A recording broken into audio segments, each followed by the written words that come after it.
Hello everybody, Agashe here today. So the drama I Am a Pet at Dali Temple has ended with I think like 22 episodes.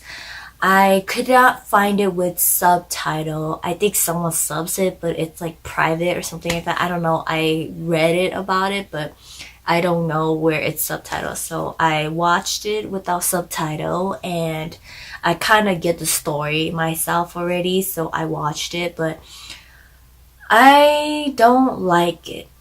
It just didn't make sense to me. It's not that like, oh, it doesn't have a subtitle and I don't understand it. It's just the ending was just completely not making sense to me unless there's like a continuation of it and I don't know. I missed it. If anybody know, let me know in the comments or message me or something like that. I don't know, but so pretty much the story we have Ru Xiaolang. She lives in this current time, and then she time traveled back to the past where she meets the main guy. His name is Qing Mo Yang. I think I'm like looking at it, and she turns into a cat, human form, and everything like that, and then she stays with him to find the five Jinstone or something like that to like cure the curse and everything that he has. And in the process of doing so, they meet obstacles and stuff that happens to them, comes to them, and they develop feelings for one another. And then eventually she and they end up collecting five of it, and it turns to like this huge diamond stone for her. But like, it's so weird, like she transforms, she has like white hair, you could tell it's so fake, the wig on her and everything like that.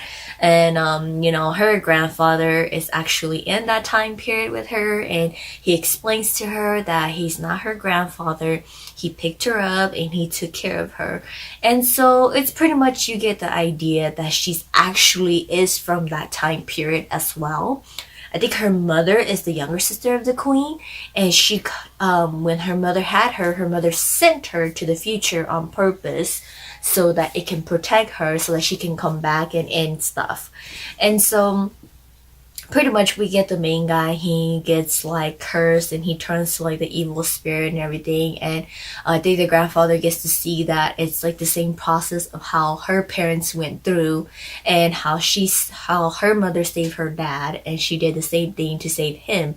And then obviously she passes and she dies.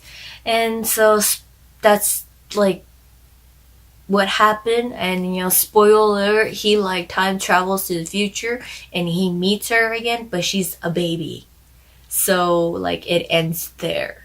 So it's kind of like a really weird drama. I don't know, I didn't like it. It was just all over the place. And if there's English subtitle, I'll probably watch it again, and it'll change my mind because I'll understand more of the things.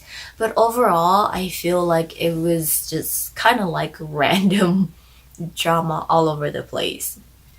Like, the drama started off really well, like it was really hilarious, it was really cute and all these stuff, and they were like together and all these things like that, and they just kind of got like downhill a little bit for me. So I stopped at like episode 15 or 16, and then I didn't pick it up until it finished again. So it did finish, and then I went and watched it, and it was kind of like so pretty much what I said before was what my understanding and my intake of the drama, that like she is from that time period. It's just to save her and so that she could come back and end all the curse and stuff like that in their time period. But what doesn't make sense to me at the end of, okay, he time travels and he's in modern clothes, he has short hair and everything, but she's a baby again. So it's kind of like, oh, that's weird. So is he supposed to stay with her, or is he supposed to take her back?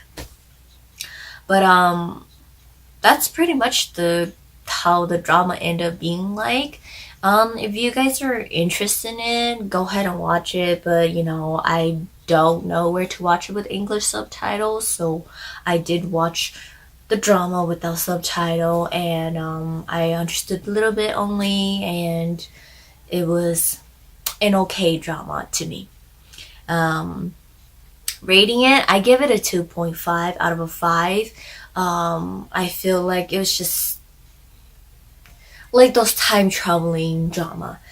Like, so for example, I'm going to be comparing it with Oh My Emperor. So for Oh My Emperor, they went into more detail why Fei Fei time traveled to the past to, what her duties were and what she was supposed to be doing.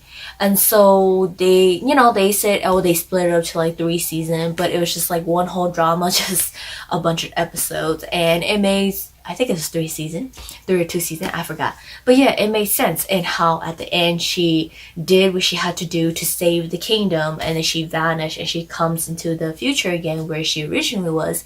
And then just to find out they all live in her time period too. So it was like a happy ending. She got her guy and everything like that, her king, her emperor and stuff like that.